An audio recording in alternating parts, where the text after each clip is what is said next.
Good afternoon, everybody. My name's Chris Davis. I'm Deputy Dean in the Faculty of Engineering, and I'm going to MC this event.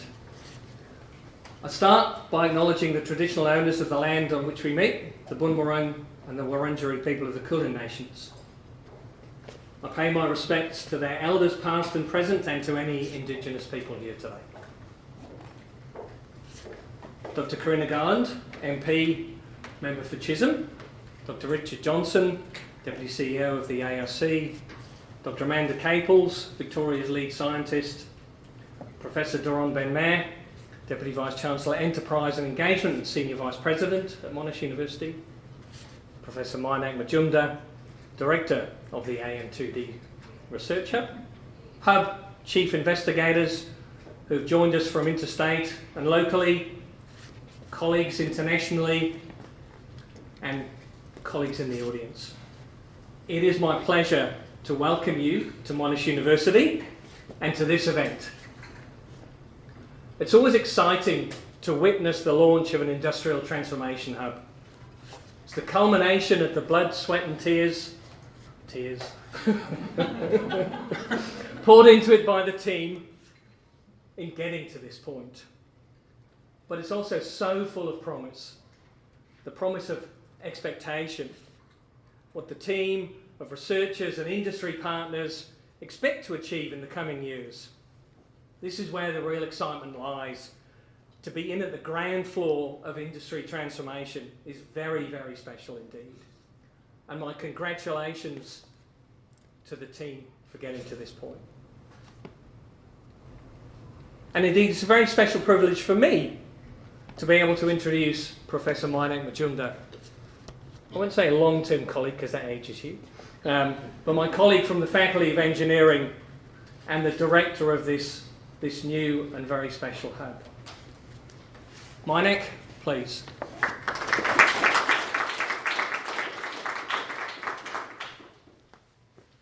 Thank you, Chris, for the wonderful introduction. Indeed, I think this is a journey of over a decade, and I'm happy to see this being launched finally. Well, we are 1 year into the program, but this is the official launch of it. All right, so I'll be a bit more technical, all right? So let me talk about a couple of things which are quite important, and we want to look at a material known as silicon. You use it in everyday life. If you look at the history of this kind of technology development, which we call deep tech, it's a long journey. Silicon, for example, was discovered, or methods to make single crystals was discovered in 1916, and it took about 1971, so that's a long journey before the first processor came into use. Well, I guess graphene has kind of a similar journey, if I may say so, but it's probably happening a little bit more quicker, if I may say so. The discovery of graphene was in 2004 at Manchester University, and in about 9 years time frame, we saw graphene-enhanced products hitting the market. Some of them are, for example, tennis rackets, which apparently helps Djokovic win matches. There are mobile phones, which Huawei uses it for their thermal dissipation, sports shoes, earphones, and a lot more actually. And so the point is graphene is a versatile material and it has got a lot of different properties, but that is probably the difficulty also, that what do we actually do with this? Having said that, in the last decade or so, whether it is in a monolayer form, so square meters of graphene are being produced around the world. Same with what we call as graphene nanoplatelets. It is being produced in kilogram quantities and ton scales. So the issues with production has more or less been overcome. And let us look at what has happened around the world in terms of investment, government-funded investment. The flag bearer of investment into graphene has been the European Graphene Flagship, which $1.5 billion, and this is a scenario across the world. But lately, the the 2 points I want to highlight are the investment in the UAE, about $100 million on commercialization of graphene, and also in India, which is being led by Tata Steel and other companies. So, and here in Australia, we also have this continuing effort on 2D materials. So this kind of sums up what is happening around the world. Well, aside from government-funded research, these are some selected commercial centers around the world, including US, India, Sri Lanka, Japan, and Korea.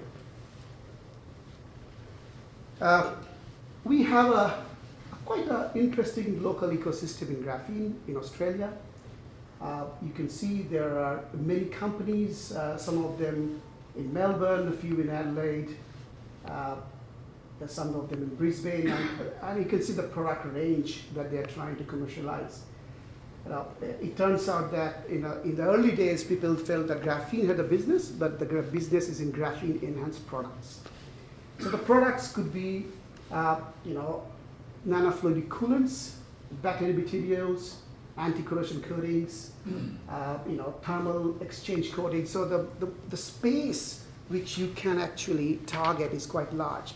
And that has been probably a distraction also for commercialization of graphene research, but I think industries are slowly realizing that they need to focus on one product which they can take to market, and there's a business proposition in it. Our hub, we have got 11 chief investigators, 10 partner investigators, 6 postdocs, PhD position, 20 PhD candidates, and we are spread across 3 nodes which intersect with each other in terms of fundamental discoveries, where we are looking at artificial intelligence and high throughput screening technologies, and then that feeds into manufacturing of products, and then essentially understanding the impact of these materials in the value chain, both economic and also health. So this is the partners. I'm grateful that a large number of industries and universities are participating in this national hub, and I've got a great set of investigators across the country. So this is a graphene printed ribbon. I think this is what you will cut to open it. This is manufactured in Monash. So with that, I will conclude my talk.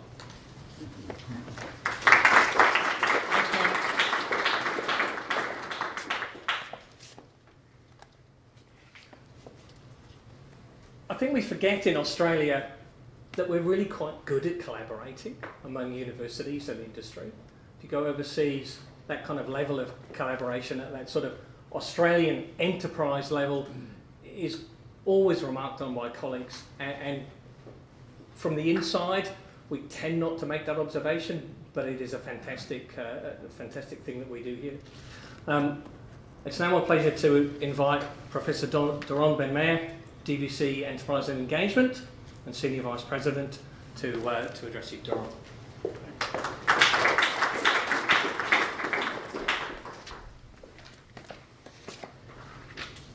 Well, thank you, Chris, and good afternoon, everybody. It's great to see you all here, and up front, my congratulations to the team for getting to this critical milestone. But firstly, a warm welcome to our special guest, Dr. Karina Garland, Dr. Richard Johnson, Amanda Caples.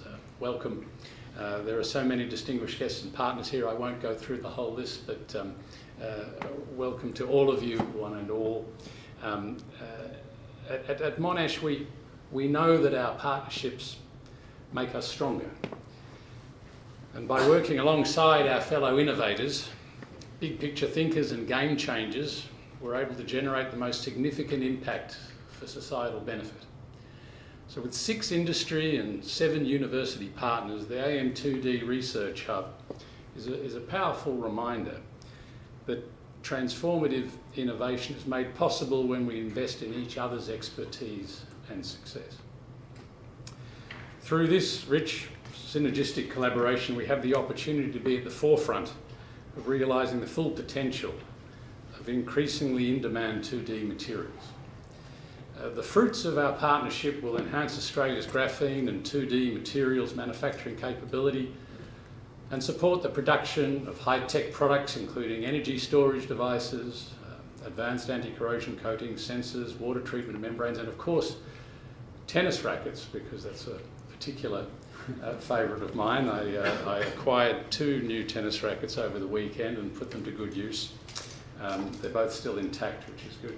But I need all the help I can get, so with graphene reinforced stiffness in the racket, I tell you, it makes quite a difference. But importantly, AM2D is positioned to optimise the use of graphene in supercapacitors, which is an essential element of electrifying transportation, decarbonising industries and putting us on the road to net zero. So there are so many different utilisations for this material, but as Professor Maynak appropriately pointed out, it's the use you put the graphene to, and in combination with existing products and applications, that is really the use that we're trying to benefit from through this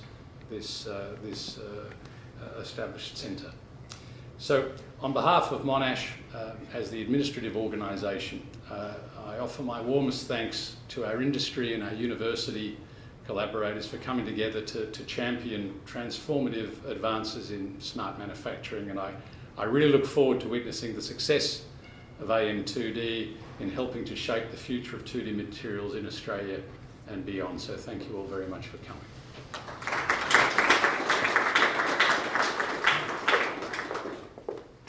Thank you, Jerome. Now we're very fortunate excuse me, to have Dr. Richard Johnson here, Deputy CEO of the ARC. Dr. Johnson.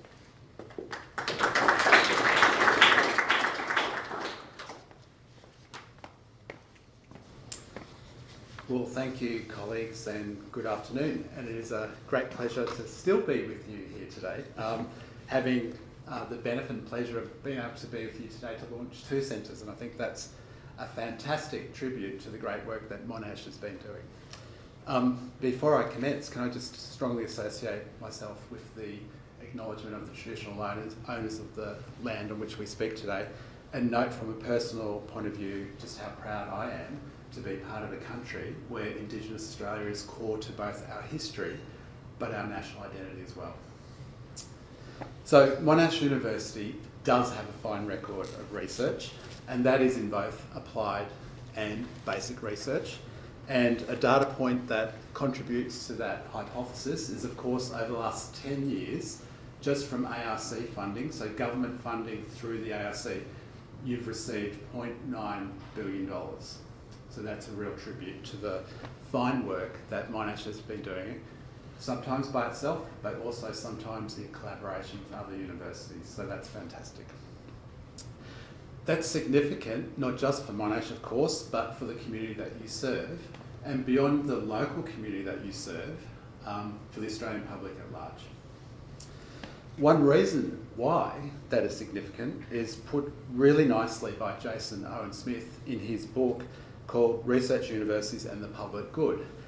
And that is, he points out, research universities remain the most impressive machine for developing, conserving, interpreting, teaching and using knowledge ever found in human history.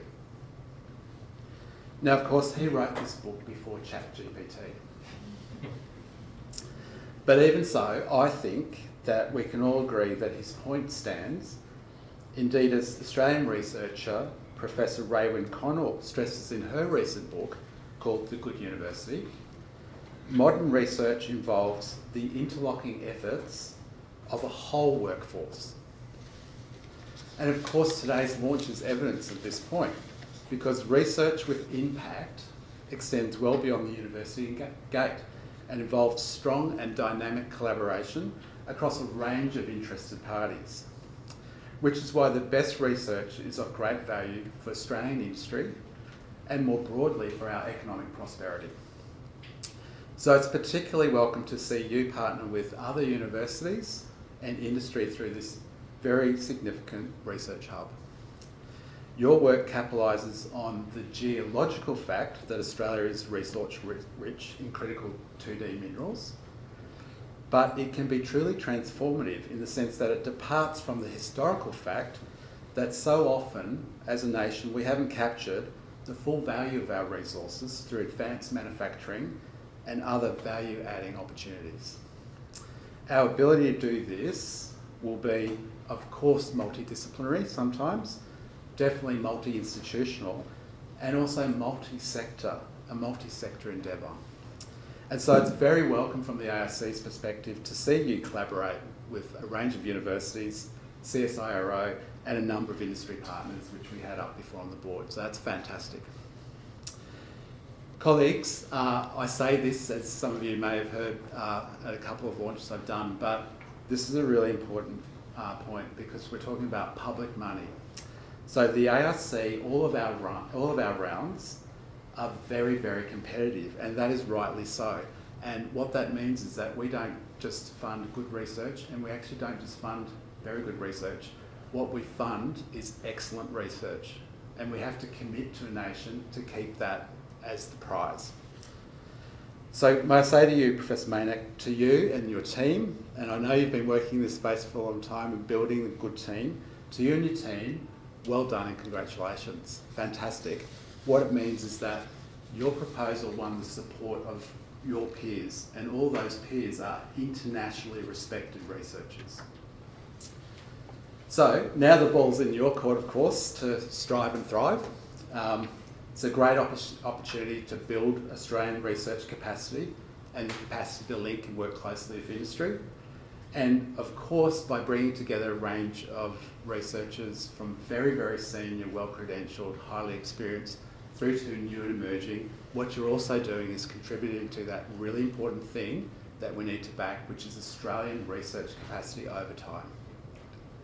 So you'll be building the knowledge, the skills and the connections that will drive frontiers of new research, new ideas, and importantly, new ways for Australian firms to translate such innovation.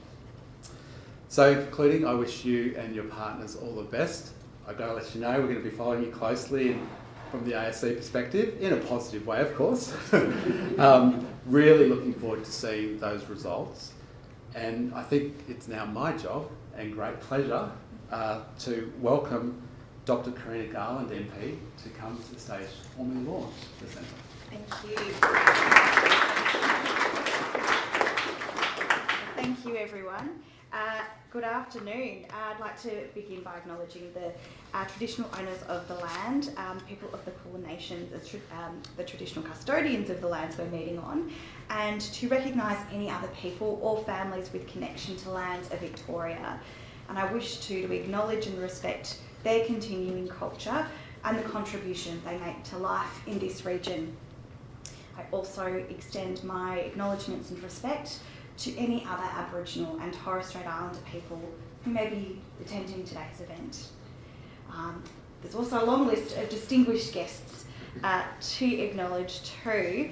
Of course, Professor Duran Ben-Mia, Professor Chris Davies, Professor Maynak Majumdar, Dr. Richard Johnson and Amanda Caples, and people that I've had the great pleasure of working with often in my capacity as the Federal Member for Chisholm and spending time on this campus. And as always, I'm pleased to be here. I'm really always pleased to be at Monash University because it really is a place where so much excellence, as has been stated in the nation, is being driven. And launching the ARC Research Hub for Advanced Manufacturing of 2D Materials is an incredibly exciting occasion, and I congratulate everybody for their enormous efforts to get to this point. The Hub has received $4.38 million over 5 years from the Australian Government through the ARC Industrial Transformation Research Program. I note that as one of the country's leading universities, and the place where I got my first degree from too, Monash University has been awarded more than $369 million in ARC funding over the last 5 years. And in this year alone, Monash University received more than $141 million in ARC funding. We've just heard how competitive ARC funding is, and I suspect everyone in this room is very familiar with that fact. It enables the most innovative and world-leading excellent research. And so for Monash University to receive such significant funding really is testament to the incredible work that happens here. I wish to commend Professor Majumdar and his team for their excellence in research as we launch the Research Hub today. This hub is only one of 8 research hubs to have been funded in 2021 as part of a $36.4 million investment in the ARC Industrial Transformation Research Program. This hub, as we've heard, has generated really strong national and international collaboration. AM2D will provide a place where academics, students and industry will come together to learn, apply, innovate and deliver industry transformation in advanced manufacturing. The hub will use Australia's large resources of critical 2D materials as key enablers of emerging technologies in energy storage, purification and printed electronics.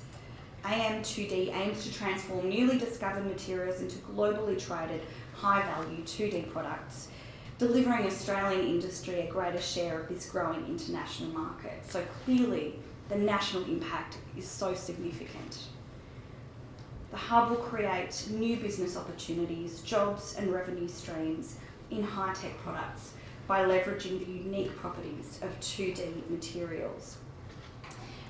It's an amazing list of projects, from applications in batteries and supercapacitors to advanced paints and coatings, sensors and water treatment membranes, and of course tennis rackets, somewhere in there. Over its 5-year lifespan, the AM2D Research Hub aims to bring together as many as 45 academic personnel from Australian universities, in addition to its 10 partner investigators.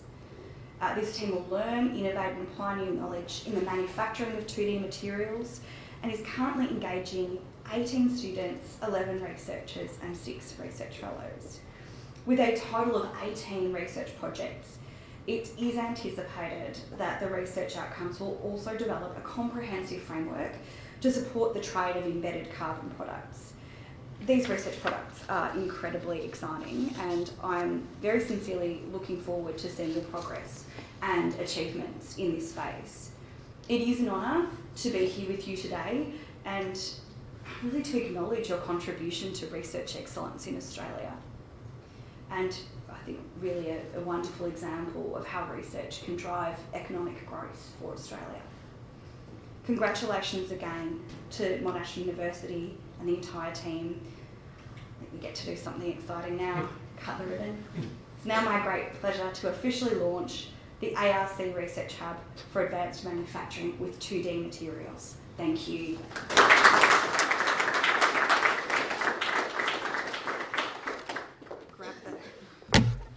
Thank you. Yes, we're going to move to the ribbon. Can I invite colleagues in the front row? It's a bit of a staging, so we'll have Meinek, Amanda representing the advisory board, Daron, excuse me, Richard, and then we'll move to CIs, the exec team for the hub, and then CIs and industry partners. So, colleagues.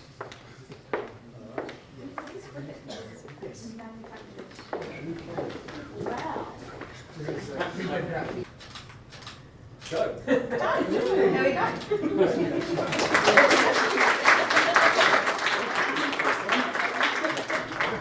Oh, my congratulations once again to the chief investigators, industry partners, Meinek.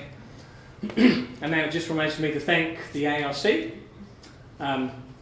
Dr. Garland, and thank the chief investigators, the industry partners, Meinek, and to thank Phil as well for all of the organisation of this. I know there was a lot of running around and a lot of logistics marshalling, so thank you, Phil. And now I'll invite you to the showcase outside. Thank you.